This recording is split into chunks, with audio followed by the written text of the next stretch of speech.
Bonjour à toutes et à tous. Petite précision dans cette vidéo concernant le forfait jour. La convention de forfait jour n'est pas basée sur un nombre d'heures de travail, mais sur le nombre de jours travaillés sur l'année.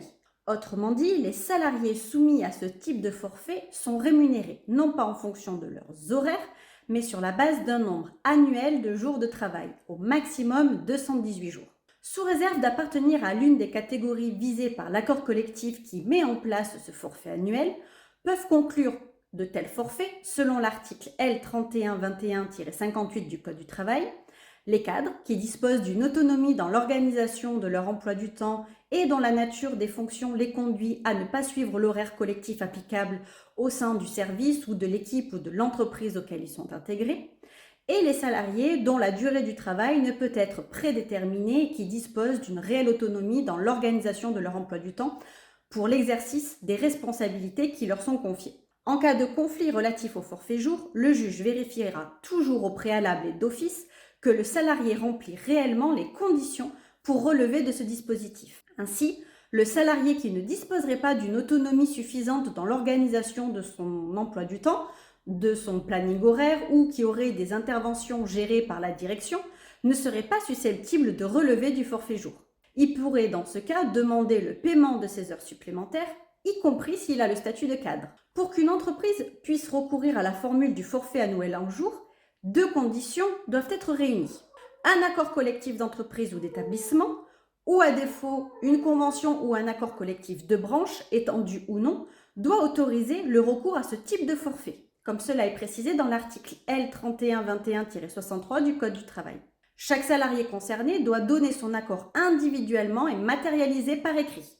La conclusion d'une convention de forfait constituant obligatoirement une modification du contrat de travail, l'accord du salarié est impératif. En présence d'un refus du salarié, l'employeur ne peut ni appliquer d'office la convention individuelle de forfait jour, ni sanctionner ce refus. En cas de mutation du salarié entraînant un changement d'employeur, y compris au sein d'un même groupe, le forfait jour ne pourrait être applicable chez le nouvel employeur que si l'entreprise est couverte par un accord collectif autorisant le recours au forfait jour. Pour être valable, l'accord collectif doit obligatoirement déterminer, comme le précise l'article L3121-64 du Code du travail, les catégories de salariés concernés.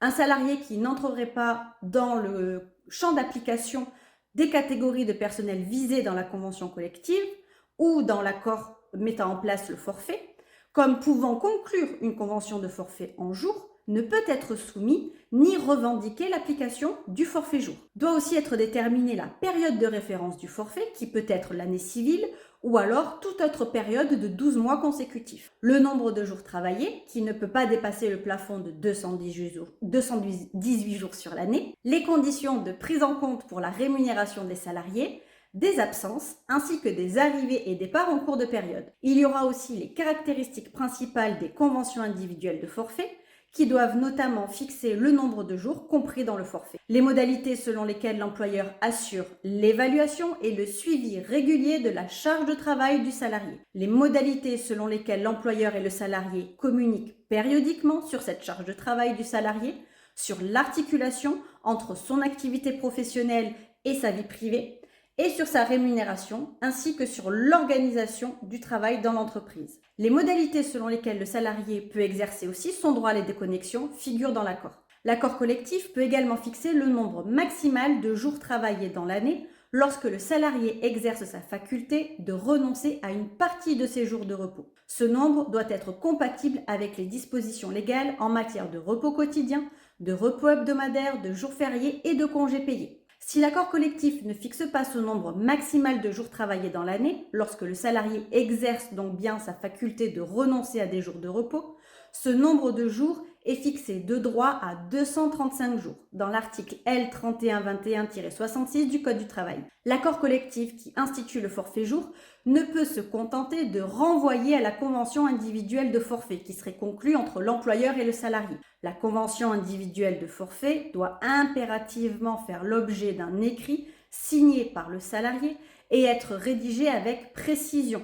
A été considérée comme insuffisante la simple mention du forfait sur le bulletin de paye. Les dispositions conventionnelles doivent aussi comporter un dispositif de contrôle ou de suivi permettant à l'employeur de remédier en temps utile à une charge de travail éventuellement incompatible avec une durée raisonnable de travail. Par exemple, un relevé déclaratif mensuel des jours travaillés, co-signé par le salarié et son supérieur hiérarchique et validé par le service des ressources humaines. À défaut de telles garanties conventionnelles, la convention de forfait est nulle. Quand bien même les dispositions conventionnelles seraient de nature à assurer la protection de la sécurité et de la santé des salariés en forfait jour, la convention individuelle de forfait est privée d'effet et non pas nulle si l'employeur ne respecte pas les dites stipulations. Le forfait jour est alors inopposable aux salariés jusqu'à ce que les dispositions conventionnelles soient correctement appliquées par l'employeur. Il appartiendra à l'employeur de prouver qu'il a bien respecté les stipulations conventionnelles. À défaut,